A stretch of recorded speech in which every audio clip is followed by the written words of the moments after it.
Hello, hope you're doing well. Ready to read chapter 25. It's called The First Wedding. All right. The June roses over the porch were awake bright and early on that morning, rejoicing with all their hearts in the cloudless sunshine, like friendly little neighbors as they were. I just remembered I said I was going to look up that Korean Psyche. It was a statue. It was like a famous statue or something. So like Psyche from the Greek myths. So there you have it. I don't have my phone. I was going to show you a picture, but I don't know where my phone is. So um, anyway, I guess you could look it up if you wanted to, if you're interested in seeing what the statue looks like. Okay, back to the book. Quite flushed with excitement were their ruddy faces as they swung in the wind, whispering to one another what they had seen. For some peeped in at the dining room windows, where the feast was spread. Some climbed up to nod and smile at the sisters as they dressed the bride. Others waved a welcome to those who came and went on various errands in garden, porch, and hall. And all, from the rosiest full-blown flower to the palest baby bud, offered their tribute of beauty and fragrance to the gentle mistress who had loved and tended them so long. Meg looked very like a rose herself, for all that was best and sweetest in heart and soul seemed to bloom into her face that day, making it fair and tender with a charm more beautiful than beauty. Neither silk, lace, nor orange flowers would she have. I don't want to look strange or fixed up today, she said. I don't want a fashionable wedding, but only those about me whom I love, and to them I wish to look and be my familiar self. So she made her wedding gown herself, sewing into it the tender hopes and innocent romances of a girlish heart. Her sisters braided up her pretty hair, and the only ornaments she wore were the lilies of the valley which her John liked best of all the flowers that grew. You do look just like our own dear Meg, only so very sweet and lovely that I should hug you if it wouldn't crumple your dress, cried Amy, surveying her with delight when she was all done. Then I am satisfied, but please hug and kiss me, everyone, and don't mind my dress. I want a great many crumples of this sort put into it today. And Meg opened her arms to her sisters, who clung about her with April faces for a minute, feeling that the new love had not changed the old. Now I'm going to tie John's cravat for him, and then to stay a few minutes with father quietly in the study, and Meg ran down to perform those little ceremonies, and then to follow her mother wherever she went, conscious that, in spite of the smiles on the motherly face, there was a secret sorrow hid in the motherly heart at the flight of the first bird from the nest. As the younger girls stand together giving the last touches to their simple toilette, it may be a good time to tell of a few changes which 3 years have brought in their appearance, for all are looking their best just now. Jo's ankles are much softened. She has learned to carry herself with ease, if not grace. The curly crop has lengthened into a thick coil, more becoming to the small head atop of the tall figure. There is a fresh color in her brown cheeks, a soft shine in her eyes, and only gentle words fall from her sharp tongue today. Beth has grown slender, pale, and more quiet than ever. The beautiful, kind eyes are larger, and in them lies an expression that saddens one, although it is not sad itself.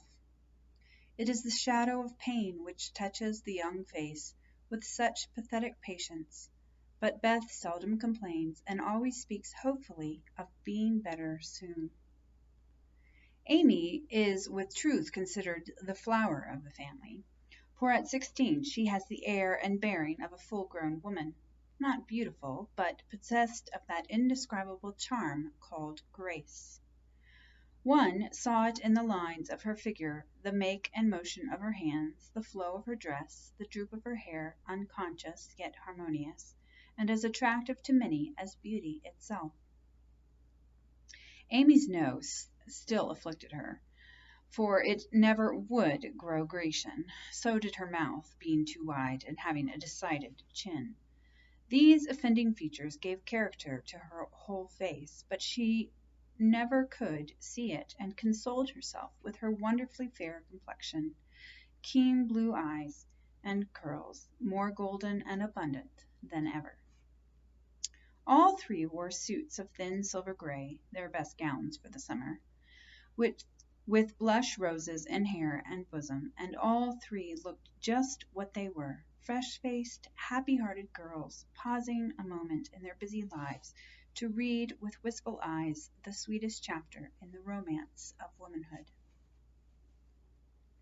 There were to be no ceremonious performances. Everything was to be as natural and homelike as possible. So when Aunt March arrived, she was scandalized to see the bride come running to welcome and lead her in, to find the bridegroom fastening up a garland that had fallen down, and to catch a glimpse of the paternal minister marching upstairs with a grave countenance and a wine bottle under each arm. "Upon my word, here's a state of things!" cried the old lady, taking the seat of honor prepared for her, and settling the folds of her lavender moire with a great rustle. "You oughtn't to be seen till the last minute, child. I'm not a show, auntie, and no one is coming to stare at me, to criticize my dress, or count the cost of my luncheon. I'm too happy to care what anyone says or thinks, and I'm going to have my little wedding just as I like it. John dear, here's your hammer," and away went Meg to help "that man" in his highly improper employment. Mr. Brooke didn't even say thank you, but as he stooped for the unromantic tool, he kissed his little bride behind the folding door, with a look that made Aunt March whisk out her pocket handkerchief, with a sudden dew in her sharp old eyes. A crash, a cry, and a laugh from Laurie, accompanied by the indecorous exclamation, "Jupiter Ammon! Joe's upset the cake again," caused a momentary flurry, which was hardly over when a flock of cousins arrived, and the party came in, as Beth used to say when a child. "Don't let that young giant come near me. He worries me worse than mosquitoes," whispered the old lady to Amy, as the rooms filled, and Laurie's black head towered above the rest. "He has promised to be very good today, and he can be perfectly elegant if he likes," returned Amy, gliding away to warn Hercules to beware of the dragon, which warning caused him to haunt the old lady with a devotion that nearly distracted her. There was no bridal procession, but a sudden silence fell upon the room as Mr. March and the young pair took their places under the green arch. Mother and sisters gathered close, as if loath to give Meg up. The fatherly voice broke more than once, which only seemed to make the service more beautiful and solemn. The bridegroom's hand trembled visibly, and no one heard his replies. But Meg looked straight up in her husband's eyes and said, "I will," with such a tender trust in her own face and voice that her mother's heart rejoiced, and Aunt March sniffed audibly. Joe did not cry, though she was very near it once, and was only saved from a demonstration by the consciousness that Laurie was staring fixedly at her with a comical mixture of merriment and emotion in his wicked black eyes. Beth kept her face hidden on her mother's shoulder, but Amy stood like a graceful statue with a most becoming ray of sunshine touching her white forehead and the flower in her hair. It wasn't at all the thing, I'm afraid, but the minute she was fairly married, Meg cried, "The first kiss for Marmee," and turning, gave it with her heart on her lips. During the next 15 minutes she looked more like a rose than ever, for everyone availed themselves of their privileges to the fullest extent, from Mr. Lawrence to old Hannah, who, adorned with a headdress fearfully and wonderfully made, fell upon her in the hall, crying with a sob and a chuckle, "Bless you, dearie, 100 times. The cake ain't hurt a mite, and everything looks lovely."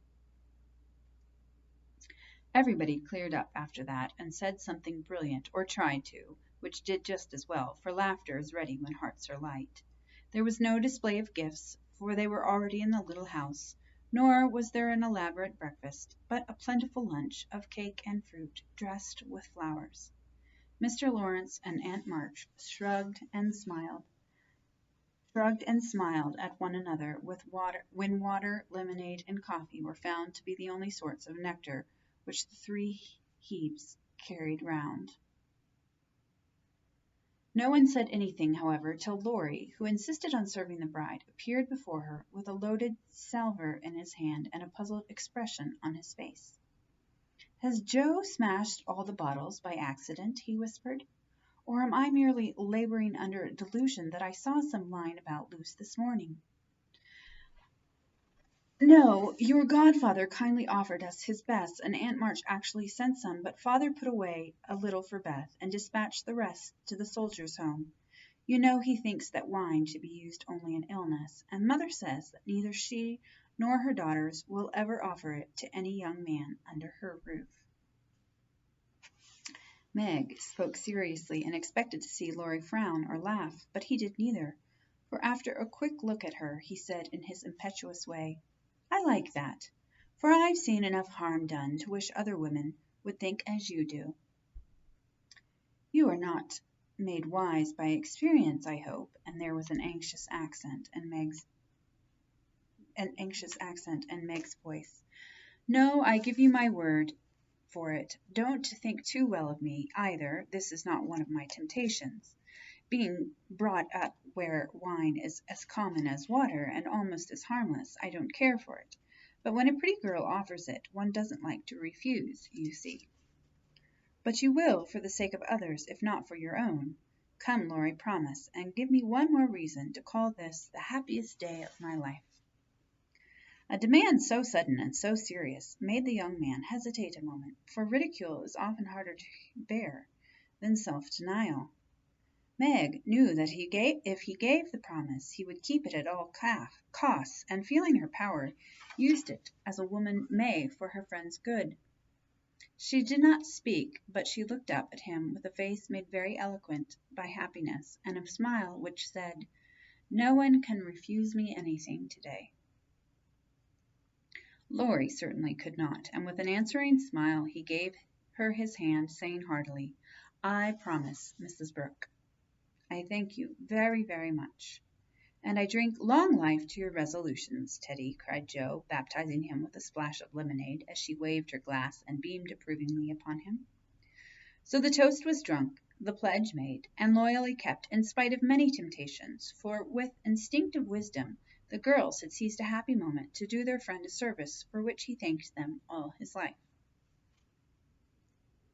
After lunch people strolled about by twos and threes through house and garden, enjoying the sunshine without and within.